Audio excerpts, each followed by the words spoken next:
తేదీన జరగబోయే మీటింగ్ ఎంతమంది ప్రోగ్రామ్ అంటే ప్రజలు ఎంతమంది 8,000 మంది వస్తారు మేడం? క్యాడర్ మీటింగ్ కి ఎంతమంది కార్యకర్తలు వచ్చిన కార్యకర్తలకు ఎలాంటి ఏర్పాట్లు చేస్తారు? మన కూటమి ప్రభుత్వం వచ్చిన తర్వాత మన ముఖ్యమంత్రి గౌరవనీయులు నారా చంద్రబాబు నాయుడు గారు మొట్టమొదటిసారిగా ఆలూరు నియోజకవర్గంలో మన ఆస్పరి మండలానికి ఈరోజు పిహెచ్సి ప్రభుత్వం వచ్చిన తర్వాత మన గౌరవ ముఖ్యమంత్రి నారా చంద్రబాబు నాయుడు గారు మొట్టమొదటిసారిగా ఆలూరు నియోజకవర్గానికి ఆస్పరి మండలం కేంద్రంలో ఈరోజు పిహెచ్సి సంజీవిని ప్రోగ్రామ్ని పైలట్ ప్రాజెక్ట్ కింద లాంచ్ చేయడానికి మన ఆస్పరి మండలం పిహెచ్సికి రాబోతూ ఉన్నారు. కాబట్టి మన కూటమి నాయకులందరూ కూడా జనసేన, బీజేపీ, తెలుగుదేశం పార్టీ నాయకులు, కార్యకర్తలు ఈ డేట్ అనౌన్స్ అయినప్పటి నుంచి కూడా చాలామంది ఎదురు చూస్తున్నారు. 25వ తేదీ ముఖ్యమంత్రి చంద్రబాబు నాయుడు గారి కోసం స్వాగతం పలకాలని చెప్పేసి మేము ఆ రోజు ఘన స్వాగతం పలకడానికి ముఖ్యమంత్రి చంద్రబాబు నాయుడు గారికి ఏర్పాట్లన్నీ చేసుకున్నాము. ఆల్రెడీ మా కార్యకర్తలు, నాయకులు, కూటమి నాయకులు అందరూ కూడా ఎదురు చూస్తూ ఉన్నాం.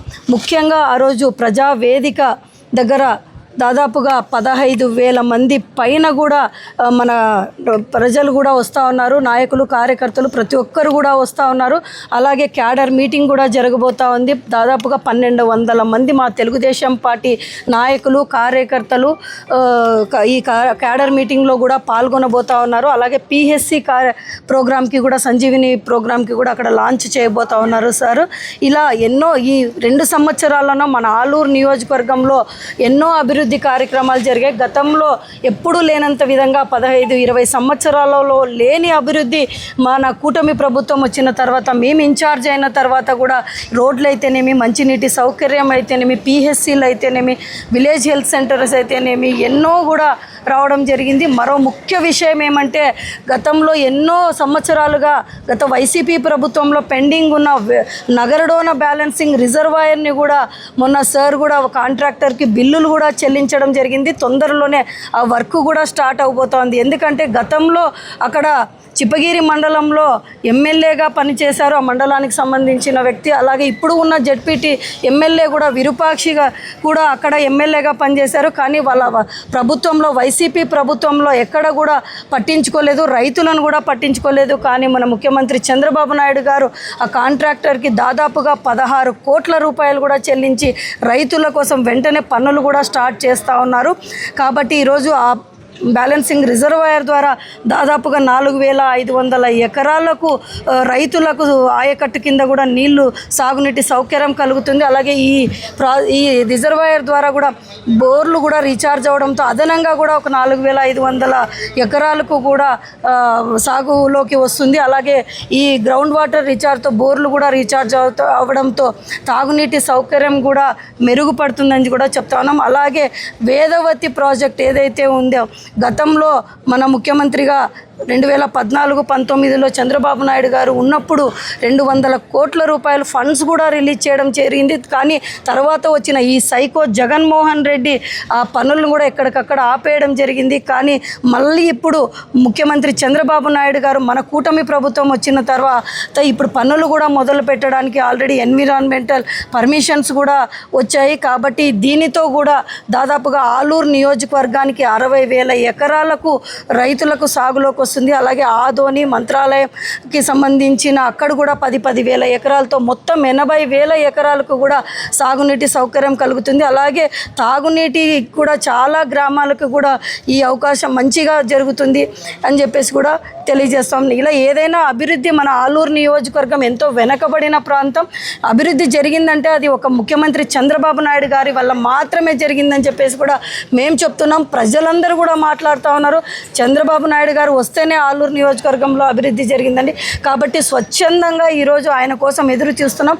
భారీగా స్వాగతం పలికి ఈ ప్రజా వేదిక ప్రాంగణాన్ని కూడా విజయవంతం చేసి కూడా మేము సార్తో కూడా మంచిగా ఇంకా ఎన్నో ఫండ్స్ కూడా వచ్చే విధంగా కూడా ఆయన ఇంకా కూడా ఆలూరు నియోజకవర్గానికి ఎన్నో వరాలు కూడా ఇవ్వబోతా ఉన్నారని చెప్పి కూడా తెలియజేస్తాం.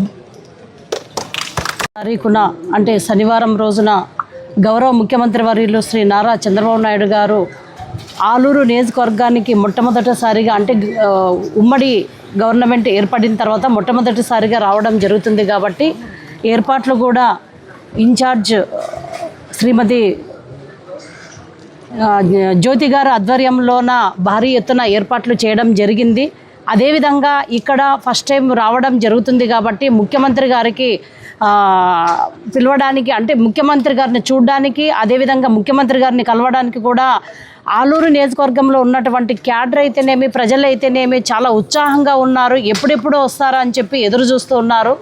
ఇప్పుడే మా ఇన్ఛార్జ్ జ్యోతి గారు మాట్లాడినట్టు ఆలూరు నియోజకవర్గంలోన కానీ మిగతా, అంటే మా కర్నూలు జిల్లా మిగతా అన్ని నియోజకవర్గాల్లో కానీ అభివృద్ధి జరిగిందంటే కేరళలోన ఏ విధంగా డెవలప్మెంట్ జరిగిందో మనం అందరం చూసాం.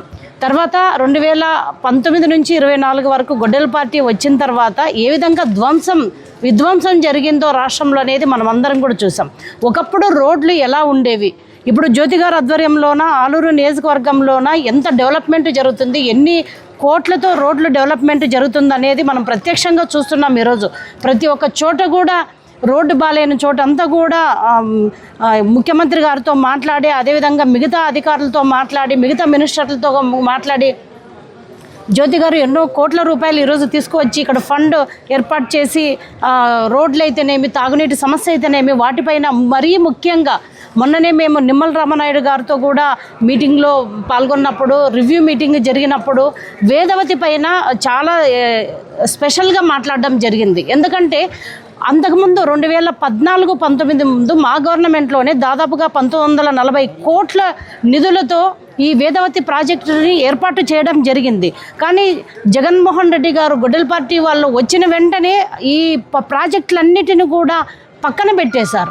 రాష్ట్రం వ్యాప్తంగా కూడా రివర్స్ టెండరింగ్ అనే పేరుతోన వాళ్ళు ప్రాజెక్టులన్నీ కూడా స్టాప్ చేసేసి ప్రజలకు ఎటువంటి నీళ్లు ఇవ్వకుండా కూడా అన్ని ప్రాజెక్టులను స్టాప్ చేయడం జరిగింది. ఈ గొడ్డెల పార్టీ విధ్వంసకర పాలనని మళ్ళీ ప్రజలు మాకొద్దు అని చెప్పి మళ్ళీ 2024-20 ఇప్పుడు మాకు అధికారం చేపట్టిన తర్వాత ఆ రోజు నుంచి ఈ రోజు వరకు ఎన్నో కోట్ల ప్రాజెక్టులని ఈరోజు మేము తీసుకురాగలుగుతున్నాం. ఎగ్జాంపుల్ వేదవతి, ఈరోజు ఆలూరు నియోజకవర్గంలో గుండెకాయ లాంటి వేదవతి ప్రాజెక్టుని అనుమతులన్నీ కూడా రావడం జరిగింది, పర్యావరణ అనుమతులు రావడం జరిగింది. మిగతా వాటికి కూడా నిమ్మల రామనాయుడు గారు ఇమ్మీడియట్గా స్పందించి, ఎందుకంటే వేదవతి ప్రాజెక్టు స్టార్ట్ అయితే మనకు ఆలూరుతో పాటు ఆదోని వస్తుంది, అదేవిధంగా మంత్రాలయంలో ఉన్న కౌతల మండలానికి కూడా మనకు నీళ్లు వస్తాయన్న ఉద్దేశంతోన ఈ వేదవతి నిర్మాణానికి కూడా చేపట్టడం జరిగింది. కాబట్టి మేము ఒకటే తెలియజేసుకుంటున్నాం, గొడ్డెల పార్టీ వాళ్ళు 2019-24 విధ్వంసకర పాలన తర్వాత మళ్ళీ తెలుగుదేశం, భారతీయ జనతా పార్టీ, జనసేన పార్టీ ఉమ్మడి వాళ్ళతో మేమంతం కూడా ఖచ్చితంగా ఈ కర్నూలు జిల్లాలో ఉన్నటువంటి ప్రాజెక్టులన్నిటిని కూడా మళ్ళీ పునర్నిర్మాణం చేయడానికి మా వంతు ప్రయత్నం చేస్తున్నాం.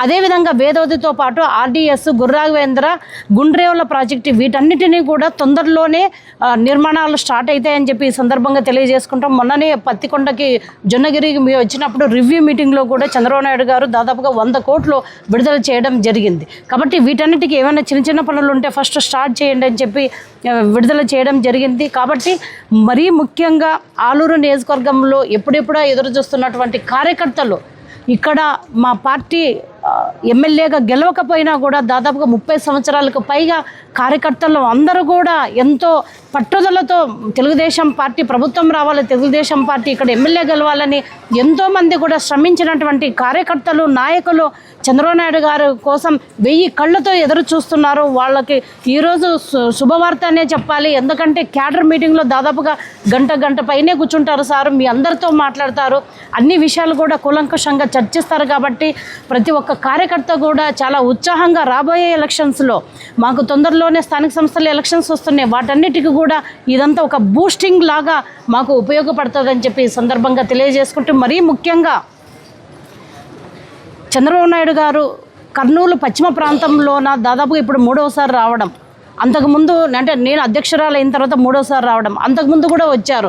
ఎందుకు ఇంత అదే పనిగా వస్తున్నారంటే కర్నూలు పశ్చిమ ప్రాంతం వలసలకు పేరున్న ప్రాంతం కాబట్టి ఈ వలసల నివారణ చేయాలి, వలసలని పూర్తిగా నిర్మించాలి, ప్రాజెక్టులని ఏర్పాటు చేయాలి, అదేవిధంగా డ్రింకింగ్ వాటర్ కూడా చాలా ఇబ్బందికరంగా ఉంది కాబట్టి వాటిని కూడా మనం అంటే రెక్టిఫై చేసుకోవాలి. ఎందుకంటే 50 సంవత్సరాల క్రితం ఏర్పాటు చేసిన పైప్ లైన్లే ఇప్పటి వరకు ఉన్నాయి. దాదాపుగా 50 సంవత్సరాల క్రితం ఉన్నటువంటి జనాభాకి ఇప్పుడు పెరిగినటువంటి జనాభాకి మనకి సరిపోవట్లేదు కాబట్టి వాటిని కూడా అధికారులు ఎస్టిమేషన్ వేసి ఇవ్వడం జరిగింది. కాబట్టి ముఖ్యమంత్రి గారికి వీటన్నిటిపైన ఖచ్చితంగా రాబోయే కాలంలోన కర్నూలు ఖచ్చితంగా అభివృద్ధి దిశలో వెళ్తుంది.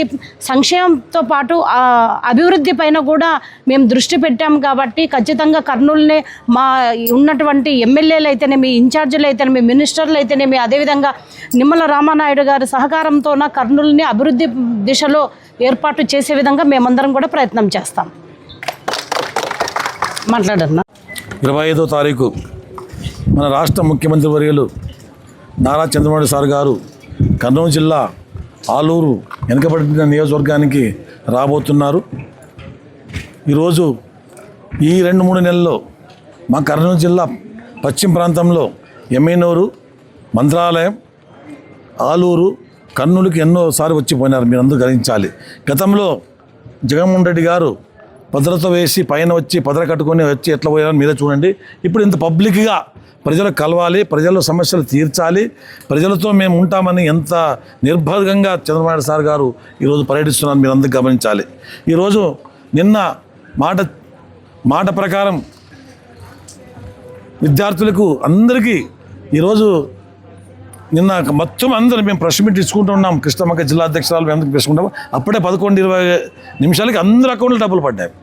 సుమారు 80-90% పడినవి. ఈరోజు వైసీపీ వాళ్ళు మాట్లాడుతున్నారు, అరకొర ఇస్తారంట. అరకొర నిన్న కూడా చెప్పాము మేము, కృష్ణమ్మక్క నివాసంలో చెప్పాము. మీరు ఎవరైనా ఉంటే చెప్పండి, మీ కార్యకర్తలు తీసుకురండి, మీ స్కూల్ పోదాం రండి, బ్యాంకు పోదాం రండి, ఎవరన్నా పడలేంటే చెప్పండి. అరకొర తర్వాత ప్రెస్ మీట్ ఇస్తుందండి. మంచి దేశంలో మంచిగా చెప్పండి, చేయొద్దని చెప్పండి. ఈరోజు ఈ ఆర్థిక పరిస్థితి ఇంత ఇబ్బంది ఉంటే కూడా ఈ రాష్ట్రంలో కాదు దేశంలో ఎక్కడ లేదు. అట్లా విద్యార్థులకి ఇంత డబ్బులు వేసిన ఘనత ఒక చంద్రబాబు సార్, నా లోకేష్ దక్కుతుందని నేను మనవి చేసుకుంటా. ప్రాజెక్టుల విషయం వస్తే వేదావతి అనేది ఆ రోజు చంద్రబాబు ఎంతో ప్రశ్నగా తీసుకున్నారు. వేదావతి తీసుకుంటే ఆదోని కానీ, మంత్రాలయం కానీ, పత్తికొండ కానీ, ఆలూరు కానీ ఎన్నో డెవలప్మెంట్ అయ్యేది. ఆ రోజు జగన్మోహన్ వచ్చి ఒక ఇటుక కూడా చేయలేదు. ఆ రోజు సర్వే చేసి అంత ఖర్చుపడి మన సార్ 200 కోట్లు శాంక్షన్ చేశారు. ఆ డబ్బులు ఎక్కడ పోయేవో తెలీదు. ఈ జగన్మోహన్ రెడ్డి ఎక్కడో న్యాయపాస్ పెట్టలేదు. ఈరోజు రాయలసీమ ఇరిగేషన్ ప్రాజెక్టు కింద 86,000 కోట్లు శాంక్షన్ చేశారు. దానిలో గుండ్రేవెల ఉంది, మాది వేదావతి ఉంది, అన్ని ప్రాజెక్టులు ఉన్నాయి. ఈ 3 ఏళ్ళలో చాలా ఫాస్ట్గా ఇప్పటి నుంచి స్టార్ట్ చేస్తున్నారు. మీరు ప్రజలు గమనించాలి. ఈరోజు ప్రజలు ఎంత 5 ఏళ్ళు ఎంత కష్టపడ్డారు, అంత నిర్భయంగా సుఖంగా ఉన్నారు. ఈరోజు వైసీపీ నాయకులారా మీరు కూడా ఆలోచించి మాట్లాడండి. తప్పు చెప్పండి. ప్రతిపక్షం ఉండొచ్చు, కాదం లేదు. ప్రతిపక్షం ఉంటేనే మాకు కూడా తెలివి వస్తుంది. మేము కూడా నీట్గా వస్తాం. మాట్లాడండి. వచ్చిన స్కీము సర్వంగా ఉందని చెప్పండి, లేదని చెప్పండి. ఈరోజు ఇంత కష్టపడి 76 ఏళ్ల ముఖ్యమంత్రి గారు ఈరోజు చిన్న పిల్లడుగా పరిగెత్తున్నాడు. ఆ రాష్ట్రంలో లేదు. నెల కాలేదు హొసపేట డ్యాములో ఇమ్మీడియట్లీ తీసుకొని హొసపేట రైతుల కోసమని ఇమ్మీడియట్లీ మన 50 కోట్లు మన రాష్ట్రం నుంచి ఫస్ట్ స్టేషన్ ఘనత మాకు దక్కిందాడు. గేట్లు 32 గేట్లు సరిచేసేకి. ఈరోజు కర్ణాటకలో గత మోహన్ రెడ్డి ఎక్కడ ఒక ప్రాజెక్టు కానీ ఇంకోటి కానీ ఎక్కడ ఉన్నాయో పెట్టలేదు. ఈరోజు ఇరిగేషన్ కింద కాలువకు కానీ చెరువుకు కానీ 5 ఏళ్ళు ఎక్కడ న్యాయపరిస్థితి పెట్టలేదు. ఈరోజు మేము బ్రహ్మాండంగా 10 లక్షలు ఇస్తున్నాం ఇరిగేషన్కి, ప్రాజెక్టులకి. తర్వాత ఇరిగేషన్కి 20 లక్షలు ఇస్తున్నాం. రైతులకు ఏం సమస్య ఉంటే చేసుకోండి చెప్తున్నాం. ఈరోజు రైతుల ప్రభుత్వం ఇది. రైతుల కోసం 20,000 ఇస్తున్నాం. మరి ఇంకా ఎన్నో సంక్షేమ పథకం. ఇప్పుడు మొన్న రైతులకి ఇన్సూరెన్స్ క్రాప్ కూడా చంద్రబాబు ఈ పక్కన కర్ణాటక లేదు. ఇదే ఇన్సూరెన్స్ కట్టుకు మనకి. నేను పక్కన కర్ణాటక ఉన్నా కదా, కర్ణాటక భూమి ఉంది నాది, కర్ణాటక లేదు. ఈరోజు ఆంధ్రప్రదేశ్లో చంద్రబాబు ఎంత కష్టపడి ఈ ఇన్సూరెన్స్ క్రాప్ తీసుకొని వస్తే వీళ్ళు ఏమో మాట్లాడుతున్నారు. అమ్మఒడికి డబ్బులు లేవంట, ఇన్సూరెన్స్ కడుతున్నా అంటే ఏమన్నా మాట్లాడే దాంట్లో విధానం ఉండాలి. ఎట్లా ఇప్పుడు డైరెక్ట్ కంపెనీకి పోతున్నా, టాటా కంపెనీ, ఇంకొక కంపెనీ, 2 కంపెనీ డబ్బులు డైరెక్ట్ పోతున్నాయి. ఈ డబ్బులు ఎవరికి వస్తాయో అర్థం ఆలోచన చేయకుండా ఈరోజు మీ పిల్లలకి డబ్బులు పడలేదా? ఆలోచన చేయండి. మీరు అవకాశం ఉంటే మాట్లాడదని అంత మాట్లాడదండి. రైతుల్ని మొబ్బ పెట్టద్దండి. రైతులు చాలా హుషారుగా ఉన్నారు, మీ మాట కూడా తినరు. కొంతమంది ఎవరో ఉంటాయి, మీరు మీ కార్యకర్తలు ఎవరైనా నష్టపోతే మీకు కదా. ఈరోజు ఎంత కష్టపడి ప్రశాంతంగా సారు 30వ తారీఖు ఇచ్చాడు క్రాప్ డ్యామేజ్. ఈరోజు వర్షాలు లేవు, ఎల్లినో ప్రభావంలో వర్షాలు లేవు. ఎంత ముంజాగ్రత్తతో ఈరోజు దేశంలో ఎక్కడ క్రాప్ డ్యామేజ్ ఈరోజు ఆంధ్రప్రదేశ్లో ఉంది. దీన్ని గమనించాలి, వైసీపీ నాయకులు గమనించి మాట్లాడాలి. ఈరోజు రైతులు పంపిపెట్టేది, స్కూల్ పిల్లల్ని పంపిపెట్టేది, ఇవన్నీ చేస్తే రాబోయే రోజుల్లో మీకు ఇబ్బంది పడతారు. రాజులు ఆల్రెడీ ప్రజలు నిర్ణయం తీసుకున్నారు. ఈరోజు ఎంత హుషారుగా ఉన్నారు. ఆలూరు హాస్పిటల్ వస్తారంటే చంద్రబాబు సార్ వస్తారు హాస్పిటల్కి. ఎంతోమంది స్వచ్ఛందంగా వచ్చే రెడీ ఉన్నారు, ఇక్కడ ఎంతోమంది వచ్చిన రెడీ ఉన్నారు. మీరు గమనించాలి, మీది కథ అయిపోయింది. ఇంక చాలు, ఇంక 5 ఏళ్ళు చేశారు, మీకు అవకాశం ఇచ్చారు. రాబోయే రోజుల్లో 5వసారి కూడా నారా చంద్రబాబు గారు ఈ రాష్ట్రానికి ముఖ్యమంత్రి అవుతారని కోరుకుంటూ ఈ అవకాశం ఇచ్చిన అందరికీ నమస్కారం. నా పేరు మాన్వి దేవేంద్రప్ప, పూర్వ కార్పొరేషన్.